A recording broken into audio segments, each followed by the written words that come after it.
Ridgefield's Inland Wetlands Board holds its fourth Zoom-only public hearing on the application for 14 housing units on a .44-acre parcel at 27 Abbott Avenue.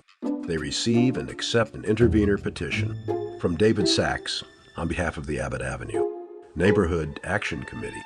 The applicant also volunteers an unsolicited extension of the public hearing to the IWB's next meeting on August 24th, the result of which is a completely unexpected cancellation of all public comment at this so-called public hearing. After sitting through hours of presentations from the applicant and the public hearings on another application, the neighbors' rights to comment are once again frustrated and effectively canceled. Like it's 7 o'clock. So I think if we're all ready, we can get started. This is the regularly scheduled meeting of the Town of Ridgefield Inland Wetlands Board for Thursday, July 27, 2023. In attendance, we have Alan Pilch, Carson Fincham, Chris Phelps, Tim Bishop, Tracy Miller, Artie Paranjape, Recording Secretary, and Caleb Johnson, Inland Wetlands Agent. Is that everyone? I think so. Okay. So we are going to start with IW 23-18, 27 Abbott Avenue, plenary ruling application for construction of apartment complex, associated parking, and drainage infrastructure within the upland review area of the wetlands. And Caleb, could you start us off by reading in any new documents? Okay, so for correspondence, letters and emails, we're at 66 now. We have the engineer peer review dated 7/24/2023, and Chris Sullivan final comment for the biological evaluation peer review, and the extension letter for dated 7/27/2023. Thank you. We also got the intervention. Yes, yeah, that was the petition to intervene that's under correspondence number 66. Okay, might want to change the title of that in case people want to find that. Okay. Okay, so yes, this is going to be brief this evening because we have two things. One, the applicant has requested that we continue to August 24th, and I guess we do have the request in writing for Caleb's. Correct, Caleb? Yep, it's uploaded to the application. Okay, very good. But before that, before we just move on, we received a petition to intervene pursuant to CGS 22A-19 from intervener David Sachs on behalf of 27 Abbott Avenue Neighborhood Action Committee. And what I received a note from our counsel explaining what we need to do as the first part of receiving such a request. And we just need to, this evening to, well, I'll just read this and then we can discuss it. It says, upon the filing of a required verified petition wherein the petition attests that the facts set forth in the petition are true, the board or commission must determine A, if the alleged unreasonable pollution, impairment, or destruction of the quote public trust in air, water, or other natural resources unquote relates to something within the jurisdiction of the board or commission to consider in conjunction with the subject application. And then B, if there are specific facts alleged in the petition to intervene that reasonably connect the proposed conduct by the applicant to the alleged unreasonable pollution, impairment, or destruction. In other words, the proposed intervener cannot just make a bald assertion of likely unreasonable pollution, impairment, or destruction without a factual nexus set forth in the verified petition.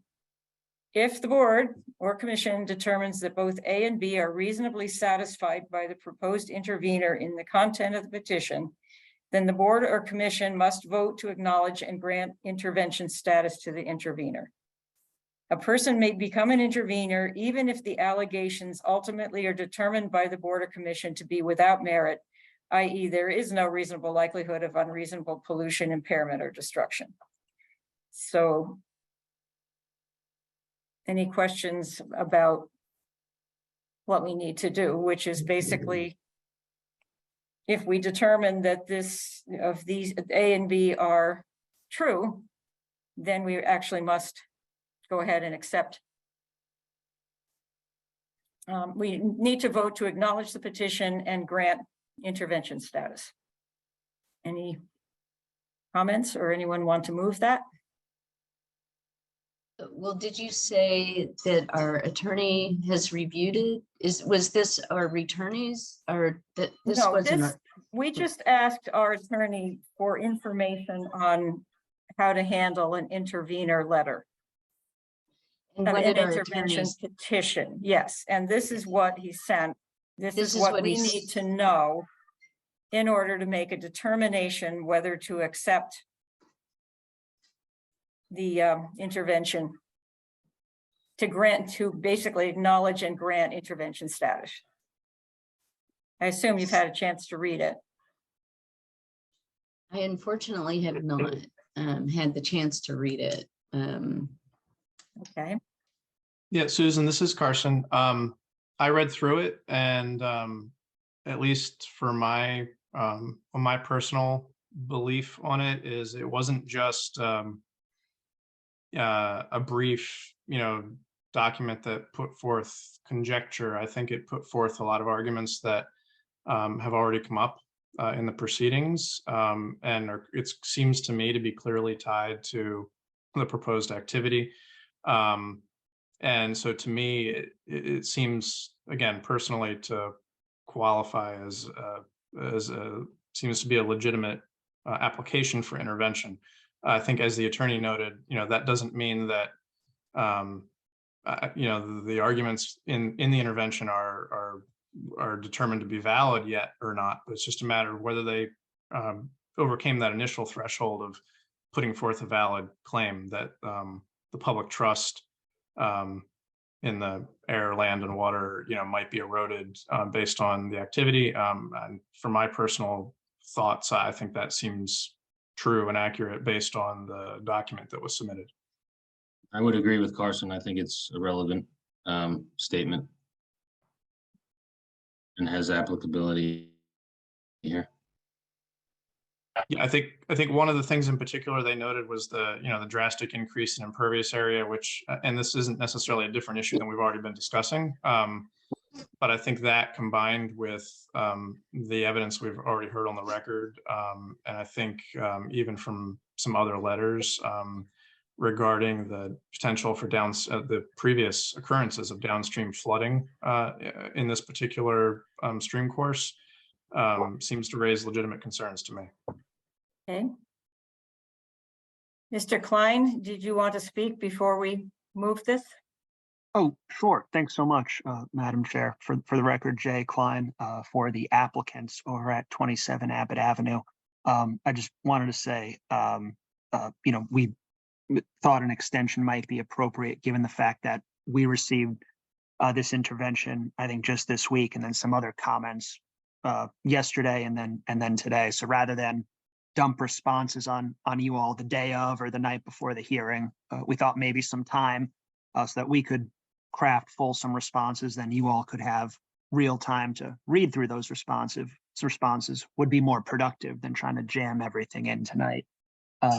So that's why we thought the extension for about a month is hopefully good for everyone, including the applicants who are coming up after this hearing. The only thing I'd suggest is that since the hearing's being continued, if this threshold decision is continued as well, of course, we'll reserve the rights to make our arguments, as I think Mr. Fincham mentioned, to the substance of the claims made in the petition. We'll have complete responses to all of that on the 24th, and you'll have those documents well in advance of the 24th as well. So you're basically asking that we not accept this intervention letter? I mean, I'm suggesting that it could be accepted, at the next meeting if you so choose. But we will be responding to the substance of the intervention and reserve our right to make any argument about, the petition and the contents of it at that meeting as well. Anyone else on the board?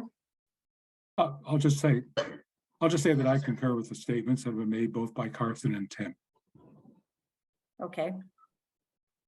I'm not sure I see a reason not to proceed with accepting it at this point. Does anyone see a reason that we shouldn't? Well, I just have one question, and I apologize for having not had the opportunity to read it. So it sounded like, as you were reading, you said, even if we disagree with the intervener,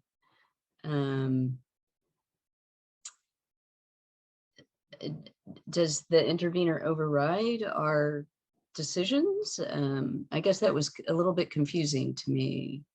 No, not at Okay. all. Okay, all right, okay. Not at all. Okay, all right. Yes, So I then- did send around another document about further information on intervener status. Okay, all But right. our only purpose in this is to determine if somebody has surmounted the original hurdle to gain intervener status. Okay. all Not, right. further on, then we would be talking about what to do with the information the intervener might present. I see. Okay, that's This fine. is all, Okay, all we really need to do tonight is determine if we feel that this intervener petition has enough merit for us to accept. okay. Thank you. Thanks for that clarification. Mhm. Yeah, if you'd like, Susan, I can make a motion to accept the petition for intervention. Thank you. I'll second. Thank you, Tim. Okay, anyone opposed or abstaining? Okay, then that passes 6-0. And between now and the next meeting, we can, you can peruse the other document that I sent over just to get, and also the one from our council goes into phase 2, which is later on. He said we only really need to look at phase 1 for now. So that's what I read to you. Okay, thank you. I believe then that we are, I'm sorry, continued till August 24th on this application. And Artie, do you have a sense of how much time is remaining after that? We still have plenty of time, so let me just quickly look at the agenda. If I may, 65 days, yeah, the 65 days just started. This was our first extension to be given till July 27th. And then we have another extension for August 24th. So we have plenty to continue till September. Very good. and that meeting on the 24th will be at 7 p.m. via Zoom, correct? Yes. Yes. Terrific. All right, well, we'll see you all then. Thank you so much. Well, thank you very much. And that is it for Abbott Avenue for this evening. This is Kirk Carr, on the record. Thank you for watching.